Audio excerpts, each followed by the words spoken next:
that leads us to our CougarBoard question of the week, and you're an expert for this one. If you're not familiar with CougarBoard, it's the largest online community of BYU fans, thousands of posts every day.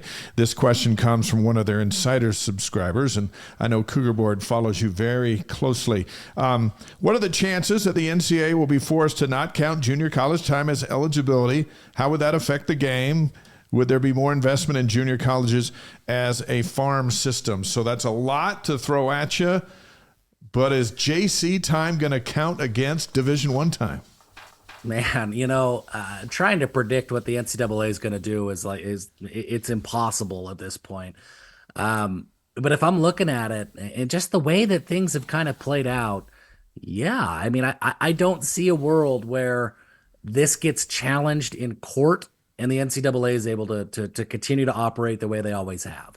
And to that end, I mean, I think you're one or two lawsuits away from no eligibility requirements at the rate things are going, that there are no rules until there's some sort of legislation passed. So I do think that junior colleges, that the groundwork has been laid to where those years spent at JUCO do not count towards your NCAA eligibility. Right now, it's all temporary while they go through this Diego Pavia court case and get it all finalized. The NCAA said they're going to appeal, but they will have this temporary eligibility for one season. But I do think it sticks, at least in some form or facet. And then what does that mean? I don't know. It's tough. I mean, if I'm looking at it as a player where the transfer portal's here, there's no more transfer rules where I'm going to lose a year and have to sit out. Maybe I want to save that eligibility if I'm a lightly recruited guy and I've got some walk-on opportunities. Maybe I go JUCO.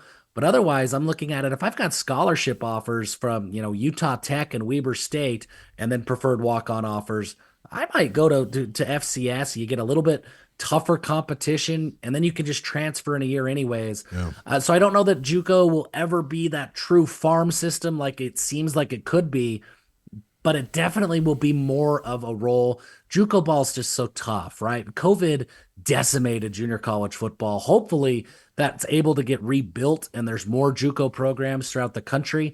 But right now it's tough. I think FCS has taken a lot of those junior college players, and that's kind of the route that things go. But maybe this eligibility stuff changes that in the future. You mentioned the Diego Pavia case down in Tennessee. And by the way, hey, Gary Johnson, right when I just say Tennessee, Gary Johnson pops up and says, hello from Saudi Daisy, Tennessee. Hey, Gary. Right on time, Gary. But if this thing stands, like, is Jake Retzlaff back for another 2 years? Like, is Jake a sophomore last year? Or he ain't going to have 2 more years of eligibility, for Pete's sakes.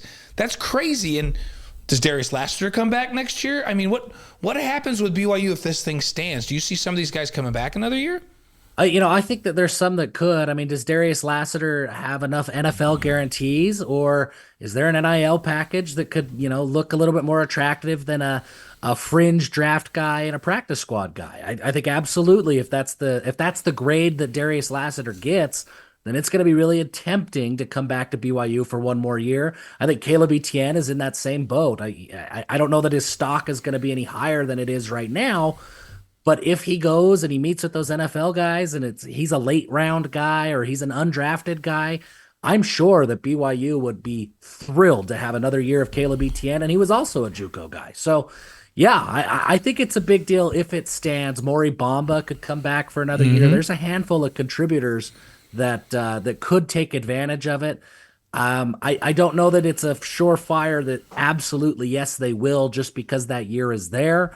But depending on what that feedback is in that NFL circuit, then I think there could be some guys that take advantage of it. Thank you for watching The Wise Guy. If you like what you're watching, you can help us out by subscribing and hitting that notification button.